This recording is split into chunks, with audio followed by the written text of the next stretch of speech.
Chapter 26, Section 4, continued. We need to talk about the war in the Pacific and the beginning of that.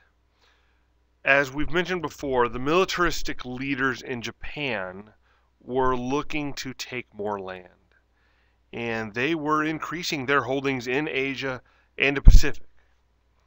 They're very much attracted to the aggressiveness of Germany and Italy, and they are going to join them in a pact against world communism in 1940.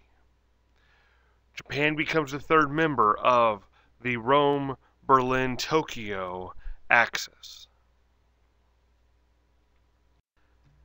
In the early 1940s, the British, the French, the Dutch, they had all left their holdings in the Pacific, their colonies, undefended, because they were simply bogged down in Europe. Their homeland was being attacked.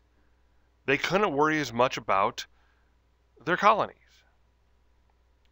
Well, Japan wants to bring these areas into its Greater East Asia co-prosperity sphere, which already included places like Korea, Manchuria, and other parts of China.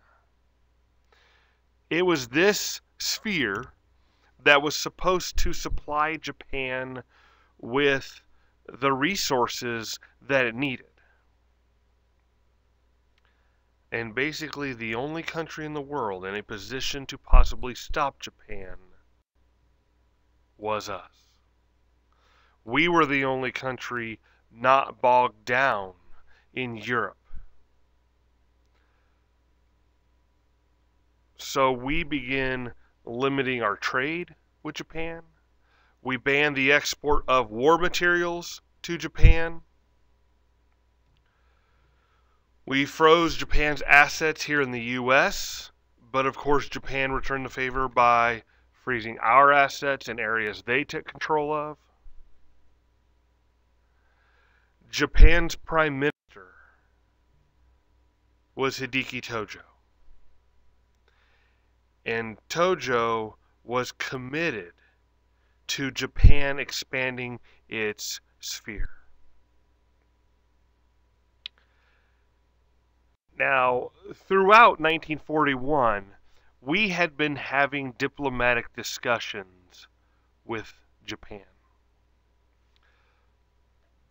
But Japan had already decided to cripple our naval bases. They wanted to make sure that we would not interfere with their plans in Asia and the Pacific.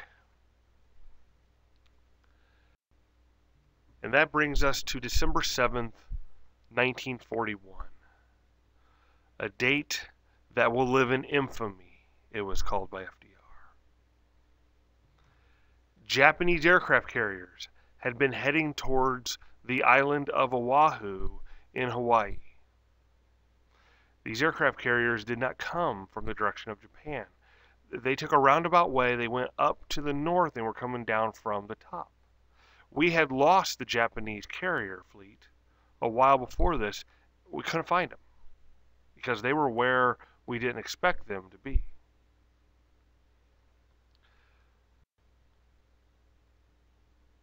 Where the Japanese carriers were headed was Pearl Harbor Naval Base on the island of Oahu.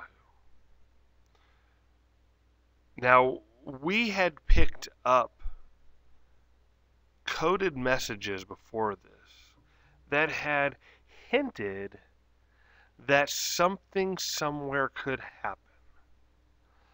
But nowhere in those messages that we had decoded could we figure out a time or a place or how. We knew something somewhere, somehow, someplace could happen. We actually picked up the Japanese planes coming in on radar. When it was called in to headquarters that there's a large squadron of planes coming in, headquarters looked down. We were scheduled around that time for a flight of B-17s to come in from California, so it was assumed that those planes coming in were those B-17s.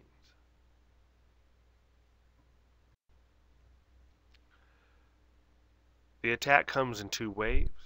They make sure to hit the air bases to start with. If they can hit the air bases like Wheeler, that keeps our planes on the ground or destroyed and gives the Japanese control of the skies.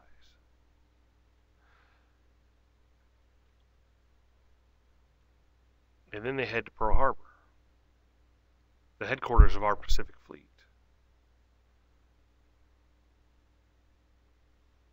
One of the things they found when they came in, I mean, it was a Sunday morning. One of the ways they found our planes lined up on the runway out in the open. Because we didn't know who, what, when, where, why, or how. We just knew something could happen.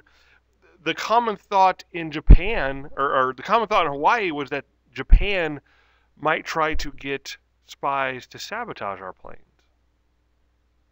There's a large population of Japanese in Hawaii, and it would be easy to possibly sneak into a hangar and do some sabotage. So we kept our planes out in the open, so that way a couple guards can keep an eye on the planes and make sure no sabotage happens. Well, when Japan comes through here with their bombers and their fighter jets, our planes are out there close together. They're sitting ducks. They wipe out our aircraft and head to Pearl Harbor, where they destroy much of our Pacific Fleet.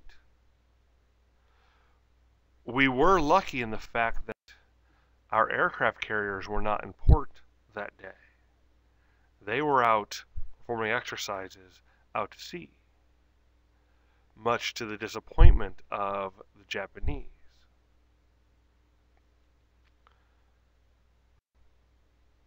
The next day, December 8th, 1941, the United States declares war on Japan.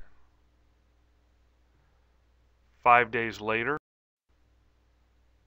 or a few days later, Germany and Italy declare war on us. We are now in World War II. So let's take a quick look here at the two sides of this war now. On one hand, you have the Allies. The Allies are going to be made up of four main powers. You've got Great Britain, France, Soviet Union, and us. On the other hand, you have the Axis powers, and they are going to be made up of Germany, Italy, and Japan.